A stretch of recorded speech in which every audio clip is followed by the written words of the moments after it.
প্রিয় শিক্ষার্থীবৃন্দ, template editing এর এই পর্যায়ে আমি আপনাদের দেখাবো যে কিভাবে আমাদের চুজকৃত কারেন্ট টেমপ্লেটটির আমরা বডি এরিয়া থেকে আমরা ফার্স্ট সেগমেন্টের কন্টেন্ট আমরা এডিট করতে পারি। অর্থাৎ ফার্স্ট সেগমেন্ট বোঝাতে যাচ্ছি যে এই বডি এরিয়াতে কন্টেন্টের বিভিন্ন পার্ট রয়েছে। আমরা দেখতে পাচ্ছি এটি একটি পার্ট, এটিকে আমরা বলছি ফার্স্ট সেগমেন্ট।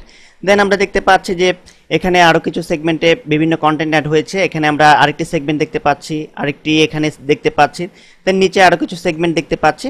তো আমরা এই লেসনে আপনাদের দেখাবো যে কীভাবে আমরা ফার্স্ট সেগমেন্টের কন্টেন্ট এরিয়ার কন্টেন্ট আমরা এডিট করতে পারি। তো আমরা পূর্বের মতো এডিট জাস্ট এই বাটনটিতে ক্লিক করছি।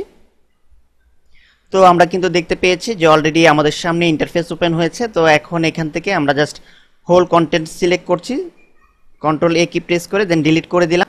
দেন আমরা এখানে আমাদের মনের মতো কিছু টেক্সট দিয়ে এটিকে আমরা সাজিয়ে গুছিয়ে সুন্দর করে উপস্থাপন করব। তো সাপোজ আমরা কিছু ডামি কন্টেন্ট এখানে অ্যাড করছি। আমরা নোটপ্যাড থেকে আমরা কিছু ডামি কন্টেন্ট কপি করছি।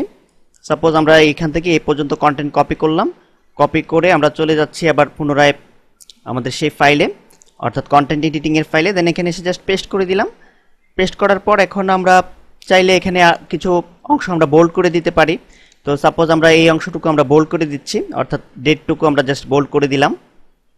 আমরা ইচ্ছে করলে কোনো কালারও আমরা ইউজ করতে পারি।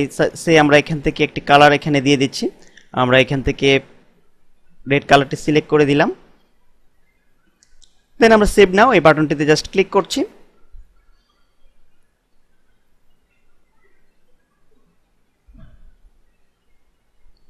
তো আমরা কিন্তু দেখতে পেলাম যে আমরা সাকসেসফুল ভাবে আমাদের এই কারেন্ট যেই টেমপ্লেটটি আছে সেই টেমপ্লেটটির বডি এরিয়ার একেবারে ফার্স্ট সেগমেন্টের কন্টেন্ট এরিয়াটুকু আমরা কিন্তু চেঞ্জ করতে সক্ষম হয়েছি সাকসেসফুল ভাবে। তো পরবর্তী লেসনে আমি আপনাদের দেখাবো যে কিভাবে আমরা আমাদের এই কারেন্ট টেমপ্লেটের আমরা বডি এরিয়ার মধ্যে যে ইমেজ পার্টটুকু আছে সেই ইমেজ পার্টে আমরা প্রয়োজনীয় ইমেজটুকু দিয়ে আমাদের এই টেমপ্লেটের বাকি অংশটুকুকে আমরা এডিটিং করতে পারি।